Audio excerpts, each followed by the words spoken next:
हर visit पे आके patient पूछते हैं डॉक्टर साहब मेरा पेट क्यों नहीं बड़ा हो रहा, मेरा पेट क्यों नहीं बाहर लग रहा, मैं लग ही नहीं रही कि मैं प्रेग्नेंट। प्रेगनेंसी में फीमेल ये बड़ी कॉन्शियस रहती है कि मेरा पेट नहीं भर रहा, महीने से महीना तो गुजरता जा रहा है और बच्चा कहीं नजर ही नहीं आ रहा।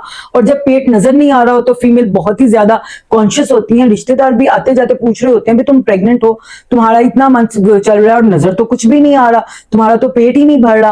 तो फीमेल जान हो जाते हैं क्या हो गया, शायद हमारे बच्चे की ग्रोथ नहीं हो रही है, क्या हो रहा है। तो ये वो क्वेश्चन है जो पूछा ही जाता है हर विजिट पे आके पेशेंट पूछते हैं डॉक्टर साहब मेरा पेट क्यों नहीं बड़ा हो रहा, मेरा पेट क्यों नहीं बाहर लग रहा, मैं लग ही नहीं रही कि मैं प्रेग्नेंट हूँ।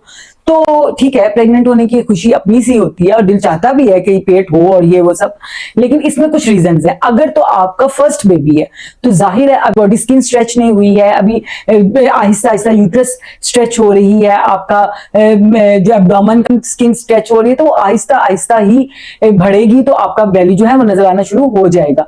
तो फर्स्ट प्रेगनेंसी में ज्यादातर छठे महीने में नॉर्मली पेट नजर आना शुरू हो जाता है। उसके बाद दूसरी रीजन इसकी ये हो सकती है कि आपके बच्चे का पानी कम हो। जब बच्चे का पानी कम होता है तो जाहिर है बच्चा वो जगह कम लेना होगा, अगर पानी जब ज्यादा हो जाता है पेशेंट में तो पेट ज्यादा बड़ा हो जाता है।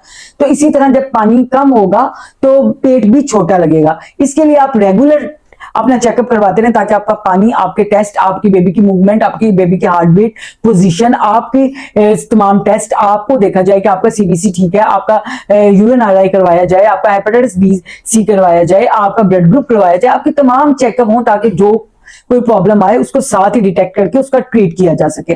तो इसलिए पेट का बाहर निकल आना कोई बड़ी बात नहीं है, बेबी का सेफ होना, अच्छी ग्रोथ हासिल करना यही बड़ी बात है।